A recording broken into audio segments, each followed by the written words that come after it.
Shalom, bien-aimés dans le Seigneur, chers internautes et téléspectateurs de la PPT TV. Vous êtes bien les belles à l'écoute de votre émission à l'école du sabbat, ce programme hebdomadaire d'études de la parole de Dieu à travers un guide trimestriel et le grand thème de ce deuxième trimestre de l'an 2025 que nous étudions a pour thématique allusion, images et symboles, méthode d'étude de la prophétie biblique. Et nous sommes parvenus cette semaine à la troisième leçon de ce trimestre dont le titre est Métaphore du mariage. Le verset à mémoriser nous est tiré du livre d'Apocalypse, le chapitre 19, le verset 9 qui nous dit « Et l'ange me dit, écrit, heureux ceux qui sont appelés au festin des noces de l'agneau. » Et il me dit, ces paroles sont les véritables paroles de Dieu. C'est avec notre invité spécial cette semaine, le pasteur Jérémie Kadima, que nous serons dans l'étude de cette leçon. Avant donc d'introduire les différentes thématiques, nous allons passer à la séquence de la prière. Merci. Bienvenue, pasteur Jérémie. Merci beaucoup, madame. Merci. Très heureuse de vous savoir encore une fois de plus dans notre plateau. Le plaisir est partagé. Pouvez-vous nous introduire à cette étude de leçon par une prière? Ok, prions. Nous te remercions, éternel Dieu, pour ton amour infini envers nous et surtout pour cette occasion que tu nous accordes de pouvoir échanger en abordant ta parole. Nous voulons à ce que tu nous remplisses de ton esprit et que tu nous accordes la lumière afin que nous puissions très bien la comprendre et ceux qui nous suivent puissent avoir la meilleure compréhension de ce que tu as caché au plus profond de cette leçon. Au nom de Jésus, Amen. Amen. Comme nous l'avions dit en introduction, nous étudions un grand titre, une grande thématique, allusion, image et symbole, méthode d'étude de la prophétie biblique. La leçon 3 a pour titre Métaphore du mariage et le verset de mémoire nous est tiré du livre d'Apocalypse, chapitre 19, le verset 9, qui nous dit « Et l'ange me dit, écrit, heureux ceux qui sont appelés au festin de l'agneau, au festin des noces de l'agneau. » Et il me dit, ces paroles sont les véritables paroles de Dieu. Avant d'entrer en profondeur dans les différentes leçons jour par jour, j'aimerais avec le pasteur Jérémie revenir un tout petit peu sur la synthèse résumée de la leçon 2 qui nous a parlé des fondements de la Genèse, où nous avons évoqué la première terre qui a été créée dans le jardin d'Éden et plus tard l'introduction du péché et du mal qui a inclus une guerre cosmique qui a pris corps sur la terre après cette partie au ciel. Et on a vu qu'en comparant le livre de la Genèse, qui est le tout premier livre de la Bible, et celui de l'Apocalypse, il y a beaucoup d'images, de métaphores, de symboles qui reviennent. Alors, quelle leçon particulière avoir retenu à cette leçon 2? Oui, le plus important, c'est, vous savez, ici, quand on parle de symboles, on parle de métaphores, on parle de beaucoup de choses. Ce sont des éléments imagés qui doivent dégager une compréhension. Et nous devons tirer des leçons qui ont totalement à voir avec le processus du salut, la relation qui nous unit avec Dieu, comment nous devons comprendre Dieu. Vous avez d'une part le début, vous avez de l'autre part la fin, et ça nous permet d'avoir de façon synthétique comment Dieu compte régler les problèmes que nous rencontrons dans ce monde. Ça veut dire qu'on ne peut pas étudier les prophéties de l'Apocalypse sans se référer à la Genèse. Exactement, parce qu'il y a un début et une fin. Si vous courez vite à la fin, sans manquer le début, vous aurez une compréhension à moitié. Et si vous vous concentrez sur le début, vous serez tellement inquiet parce que vous ne savez pas ce qu'adviendra à la fin. Donc lorsqu'on mixe les deux, nous avons deux fenêtres très bien ouvertes. Nous ouvrons l'une qui démarre un processus et la dernière qui vient clôturer. Nous ne pouvons rien rejeter des deux. Nous avons besoin des deux afin d'avoir une très bonne compréhension de ce que Dieu veut pour nous. Et en quelque sorte, nous disons que le tout premier livre de la Bible, qui est celui de la Genèse, nous introduit dans un plan de création de la vie sur la terre. Et dans cette création, il va se passer un incident qui va bouleverser l'ordre normal des choses. Humanitaire. Voilà, humanitaire. Et il y a donc ce qu'on appelle l'introduction du péché par l'évocation du serpent. Exactement. Le diable qui incite la révolte. Qui incite Dieu. la révolte. Et vous savez, oui, continuez. Et Dieu décide de résoudre ce problème et le livre de l'Apocalypse vient nous montrer la réponse de Dieu à ce problème qui a surgi dans le livre de Genèse. Je voulais rajouter une petite nuance, c'est que déjà dès la Genèse, lorsque le mal est entré et que l'homme est tombé sur le piège de l'ennemi, Dieu n'est pas resté indifférent. Il a initié la toute première prophétie qui nous a permis de... Parce que l'Apocalypse est l'accomplissement de ce que Dieu a annoncé depuis la Genèse. Ouais. Quand Dieu il mettrait dit inimitié. exactement, tu le écraseras la tête, celui-ci te mordra par le talon, et voilà, voilà tout ce qui suit. Donc Dieu a initié de façon remarquable et particulière ce que Apocalypse est en train de détailler avec beaucoup de précision jusqu'à ce que la fin arrive. Très bien. Alors aujourd'hui, nous allons apprendre ensemble les métaphores du mariage dans cette leçon 3. D'abord, le complexe de la définition du mariage, parce qu'on est entré encore dans le mystère de l'amour. Qu'est-ce qu'on peut comprendre, mariage, qu'est-ce que c'est exactement? Bon, le mariage de façon biblique, le Christ l'a répété plusieurs fois que c'est une union de deux personnes. Deux personnes qui s'aiment, peu importe leur nature, et peuvent être parfaites et peuvent être imparfaites, mais deux personnes consentantes qui s'aiment et qui s'unissent. Et la bénédiction de l'Éternel qui intervient fait en sorte qu'il n'y ait plus deux personnes, mais qu'elles deviennent toutes deux une seule personne, une seule chair.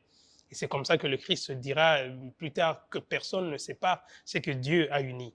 Donc c'est le concept basique et élémentaire de la définition même du mariage et qui permet à ce que la vie prenne une autre tournure. Au lieu de la vivre seule, je la vis maintenant avec un partenaire, une aide semblable à moi. Hein? Je ne vais pas dévancer rapidement les leçons des jours qui suivent, mais c'est là la beauté même, le fait d'être accompagné. Et très bien, le fait d'être accompagné, nous allons y revenir maintenant dans notre relation avec Dieu, le divin qui nous invite au festin de l'agneau de Dieu. Nous allons y revenir, mais le temps pour nous de comprendre effectivement que à l'origine, le mariage était quelque chose de parfait, où l'homme et la femme étaient faits pour s'unir et rester ensemble éternellement sans jamais avoir de rupture de relation, ni de conflits d'identité, de conflits de mœurs. Mais malheureusement, la Bible regorge d'un ensemble d'unions ou de mariages qui ont connu des foyers stables et des foyers instables. Et c'est pour cela que dans la leçon de samedi, qui nous rappelle le résumé syntaxique de cette leçon, on nous dit que la Bible regorge d'histoires d'amour qui révèlent puissamment des aspects du salut et de l'amour de Dieu pour son peuple. La relation la plus intime, celui du mariage ou celle du mariage, ça va être une grande école où si nous ne faisons pas une expérience judicieuse comme Dieu l'a faite à travers les différentes leçons, en nous montrant son amour pour l'humanité et son amour pour son peuple, son amour pour son Église.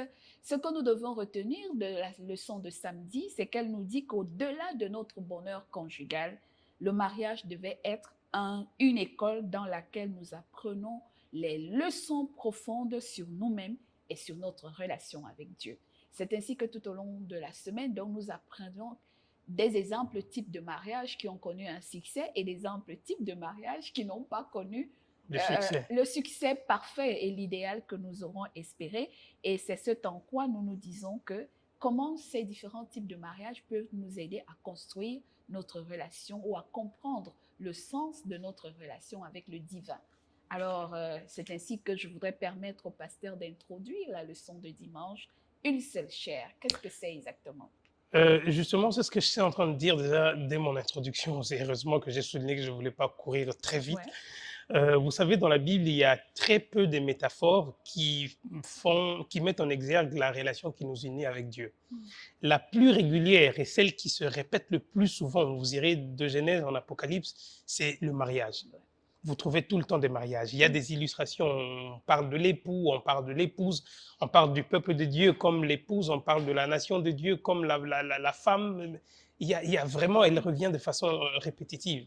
Et cela illustre aussi le degré de fidélité que Dieu veut avoir, l'intimité que Dieu veut avoir avec son peuple. Dieu ne veut pas être séparé de nous. Dieu ne veut pas être détaché de nous. Il veut qu'on ait une relation qui n'est pas interrompue, une relation régulière. Dans Matthieu, le chapitre 19, lorsque vous lisez le verset 7, les pharisiens sont venus interroger particulièrement le Christ. C'est vrai qu'ils étaient animés de beaucoup de pensées à la fois, mais ils l'ont posé la question effectivement sur la durabilité des relations. est-ce qu'elle vaut la peine qu'elle soit vraiment immuable et éternelle, comme tu l'enseignes, comme tu le mentionnes? Moïse, d'ailleurs, nous a prescrit de répudier la femme et de lui remettre la lettre En cas de divorce d'infidélité. dans un cas d'infidélité. Alors, qu'est-ce que toi, tu viens nous enseigner en nous parlant d'une certaine immuabilité en termes de fidélité? Et Jésus, plus tard, si vous continuez la lecture, il dit, mais Moïse vous a dit ça à cause de votre têtutesse, à cause de votre dureté de cœur. Mais au départ, ce n'était pas le cas. Donc, ce que Dieu veut, peu importe les faiblesses, peu importe l'imperfection, nous avons affaire à une relation du parfait à l'imparfait. Vous savez, les mariages actuellement, on peut rencontrer un bel homme, on peut rencontrer une bonne femme, tout comme ça peut être vice-versa. Mais le problème, dans l'avantage, je voulais dire, dans notre relation, c'est que nous avons affaire à un bon qui nous aime, peu importe nos défauts. D'où les trois principes qui ont été cités en Les bas. trois principes qui ont Le été pardon. le pardon, vous voyez, il faut pardonner. Dans le mariage, on ne peut pas comprendre le mariage s'il n'y a pas de pardon. Le Christ nous a pardonné autant de fois. Et même maintenant, quand nous continuons de pécher, même après qu'il ait souffert à la croix, il continue à nous pardonner. Il nous fait passer en avant-plan afin de nous faire hériter le salut. Il s'efface lui-même, il se donne la mort, il meurt, il en souffre. Et vous remarquez que physiquement, même dans le mariage, les parents, le mari, il a tendance à tout donner, à se sacrifier.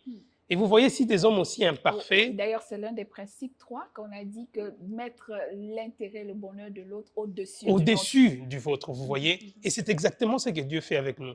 Donc, à partir du mariage physique que nous avons entre nous, les humains, nous pouvons comprendre, c'est vrai que ce n'est pas la compréhension qu'il faut, mais ça nous donne une idée. Est-ce facile, le deuxième principe, d'accepter les défauts de l'autre et de tolérer les défauts? Ce n'est pas facile. Rien n'est facile sur la terre. Même le mariage, là, il n'est pas facile. Il y a plus de divorces que d'unions. Vous voyez, si vous prenez le taux des gens qui divorcent, c'est tellement élevé au taux de ceux qui s'unissent, qui se marient. Ça veut dire que ce n'est pas facile. Et vous savez, c'est justement la raison pour laquelle le problème du péché ronge l'humanité. Ce n'est pas aussi simple que ça. Et donc, lorsque nous sommes animés du Saint-Esprit, nous laissons Dieu prendre le devant. Il nous accepte, il nous permet d'accepter ce qui est inacceptable. Il n'est pas simple d'aimer seulement ce qui peut s'aimer. Le Christ dit, à quoi ça vous sert de ne soutenir que ce que vous pouvez soutenir, d'aimer ce que vous pouvez aimer? L'amour le plus noble consiste à aimer ce qu'on ne peut vraiment pas aimer, à pardonner ce qu'on ne peut pas pardonner, l'impardonnable là. Ce qui est impossible, c'est ce à quoi vous êtes appelés à accepter. D'accord. Et d'ailleurs, nous allons en avoir un exemple type, celui d'Osée plus tard. Exactement, exactement. Et le donc, pauvre bonhomme. Voilà. Pour revenir donc à la leçon de lundi, la belle épouse dont nous parle le livre d'Ézéchiel, chapitre 16, où nous voyons une histoire, on peut appeler ça comme une anecdote ou une métaphore également, effectivement, parce que Dieu parle de Jérusalem comme s'il parlait à une jeune petite fille.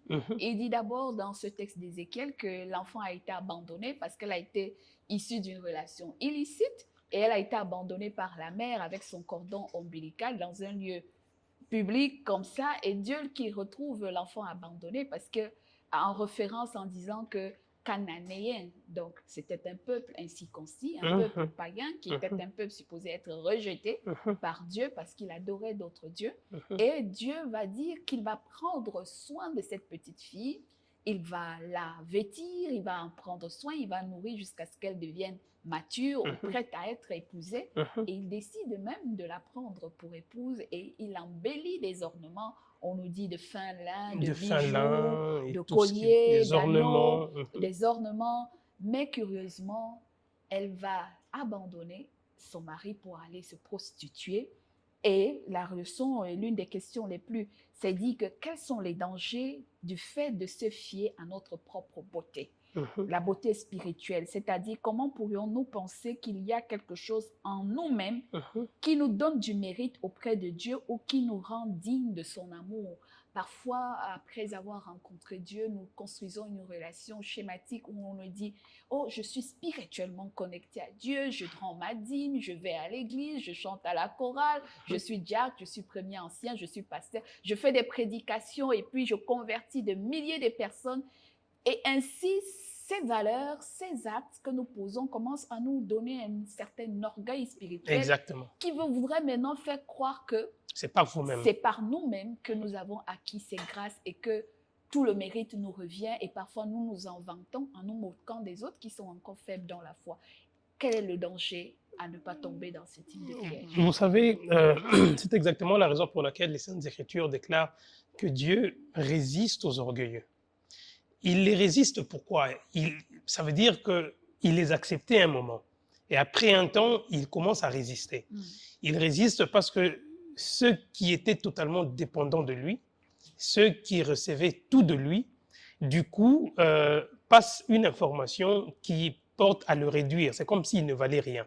C'est comme s'il ne servait plus à rien. C'est Un peu cette Jérusalem grandiose avec ce beau temple. Exactement. Et tous les peuples de la terre Exactement. venaient là-bas graviter. pendant les grandes fêtes, Imaginez. se mobiliser et eux, ils étaient fiers. Exactement. Voilà la belle Jérusalem. La belle Jérusalem.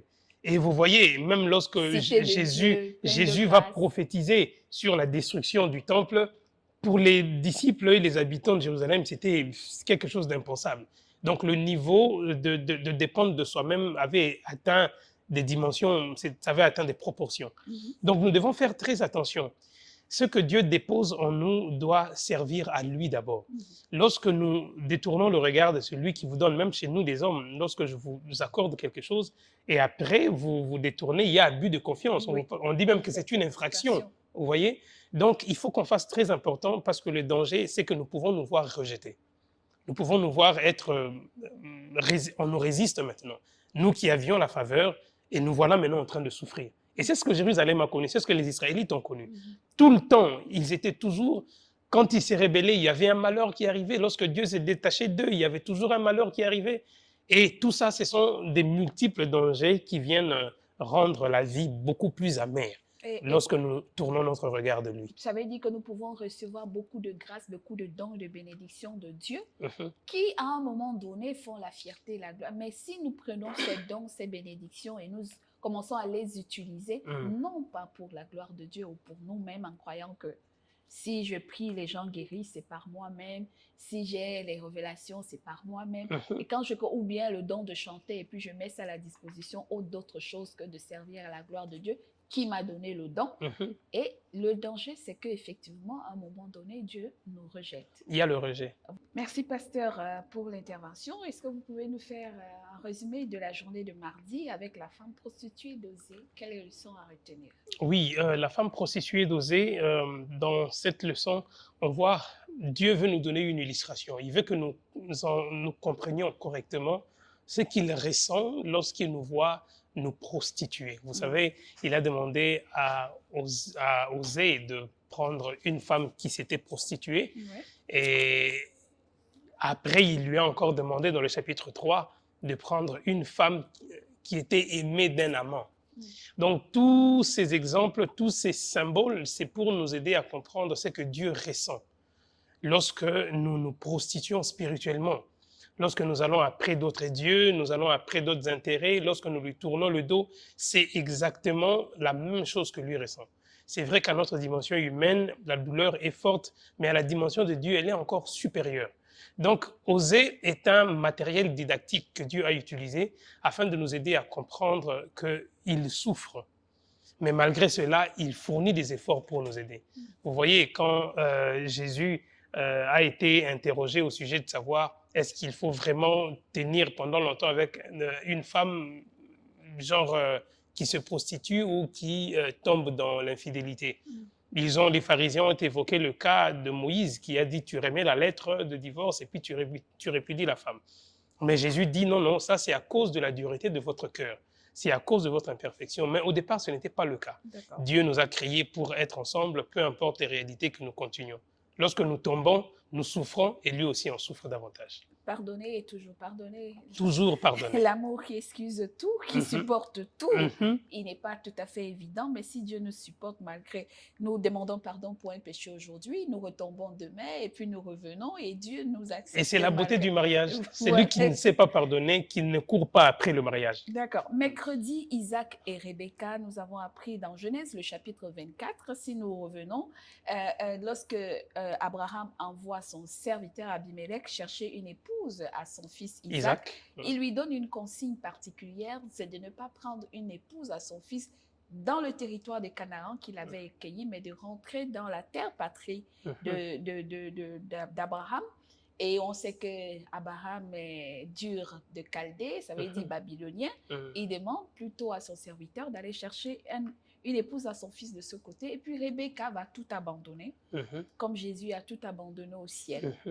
Il est parti du ciel, sa famille et tout, pour venir se donner à nous, pour notre salut sur la terre. L'histoire de Rebecca et d'Isaac nous rappelle un peu l'histoire du sacrifice de Jésus-Christ pour nous. Exactement. Il nous rappelle exactement l'histoire du sacrifice parce que le Christ a tout abandonné. Il est allé vers l'inconnu. Il a fait un voyage vers l'inconnu à cause de l'amour. Elle avait confiance. Et vous voyez, lorsque les parents posaient la question à Rebecca, est-ce que tu vas? Exactement, on voulait en être sûr. Et c'est exactement la même chose. Parce que l'Apocalypse nous dit qu'il y eut silence dans le ciel. Et il n'y avait personne qui s'était prononcé pour rompre les 7 sceaux. Alors, le Christ s'était prononcé et il l'avait accepté. Donc, c'est très similaire. Et la prostituée est jugée dans la leçon de jeudi. De quelle prostituée s'agit-il? Ici, quand on parle des prostituées, j'aimerais qu'on aille rapidement dans la réalité des choses. Et on met en évidence, quand on parle de la grande prostituée, celle qui a entraîné le monde entier, et là on livrait... Apocalypse chapitre 19. Exactement, et là on livrait du vin de son impudicité et tout ça. Le Seigneur est en train de mettre en valeur le peuple qu'il a choisi, qu'il a bien aimé. Et malgré cela, qu'il a tourné le dos, qu'il a rejeté.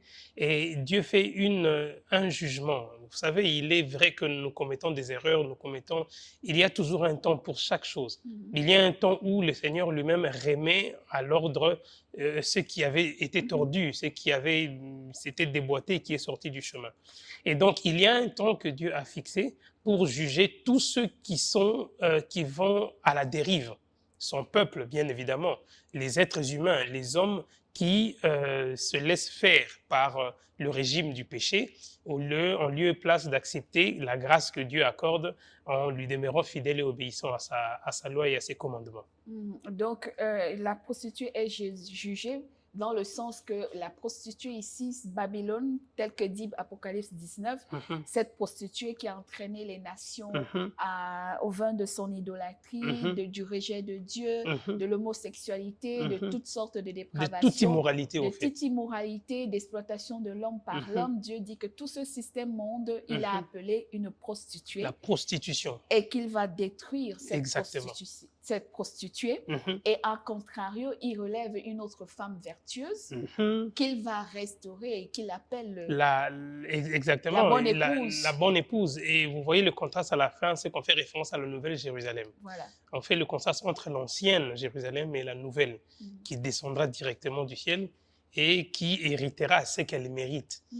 Donc, tout ce qui est hors norme, tout ce qui est contre la parole de Dieu, tout ce qui est immoral, recevra un jugement qui ne lui donnera pas de mérite, mais de la disqualification. Et tout ce qui se serait rattaché au Christ, comme l'épouse fidèle, elle recevra une récompense, la meilleure des récompenses. C'est pourquoi faites attention, là je m'adresse à ceux qui sont mariés, je parle aux épouses, je parle aux époux, parce qu'il est vrai qu'on peut faire des choses que personne ne voit, mais Dieu voit tout.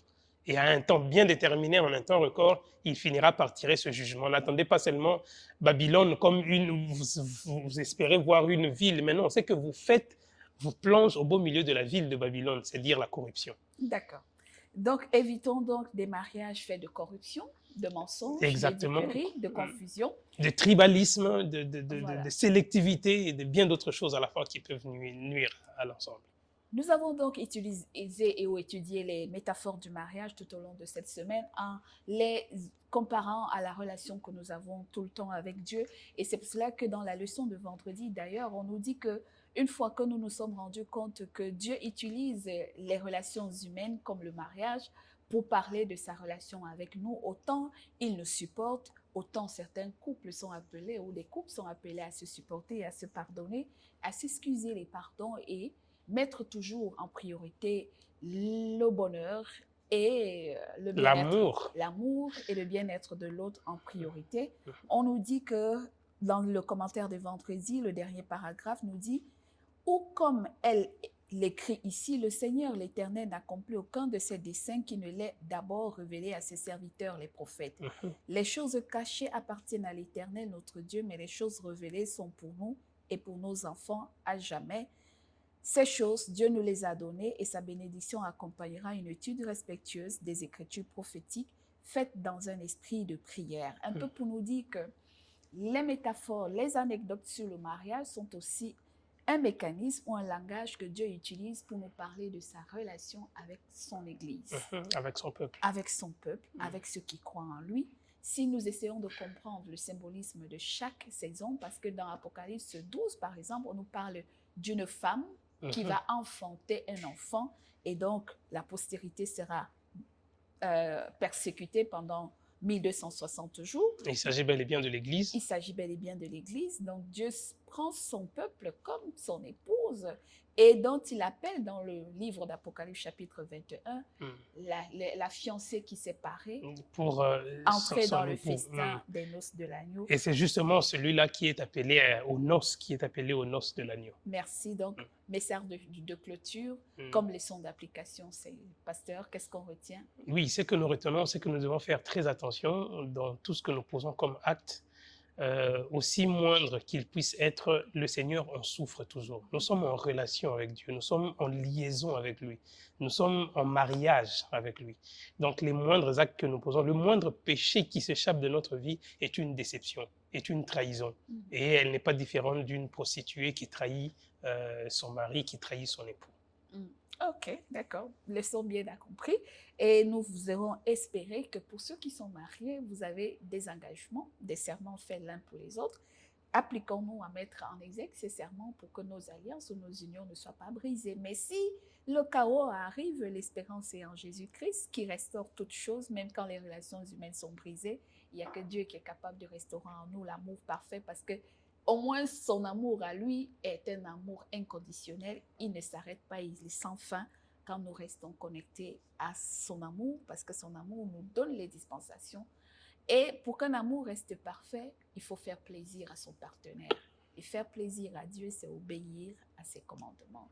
Que le Seigneur nous aide à rester dans les promesses de l'alliance des noces de l'agneau. Qu'il nous bénisse. C'est ici donc que nous achevons cette leçon avec une prière, une fois de plus, la prière du pasteur Joël. Prions.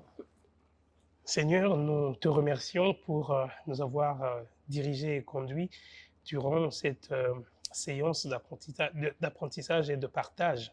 Permets à ce que tout ce que nous avions dégagé comme lumière et éclairage sur ta parole puisse aider ceux qui ont écouté et nous-mêmes aussi à nous rappeler combien tu tiens à nous et que tu tiens à ce que nous vivions en paix envers nous, envers les autres et aussi envers toi. Et que notre liaison avec toi soit une liaison parfaite et éternelle. Au nom de Jésus, Amen. Amen. C'était donc à l'école du sabbat, leçon 3 de ce deuxième trimestre de l'an 2025, métaphore du mariage. Si vous avez aimé, n'oubliez pas de liker, de nous laisser vos commentaires et de partager la vidéo, mais surtout abonnez-vous. Rendez-vous la semaine prochaine, plaise à notre divin Père. Au revoir et merci à notre technicien Ephraim Botima. Bye bye.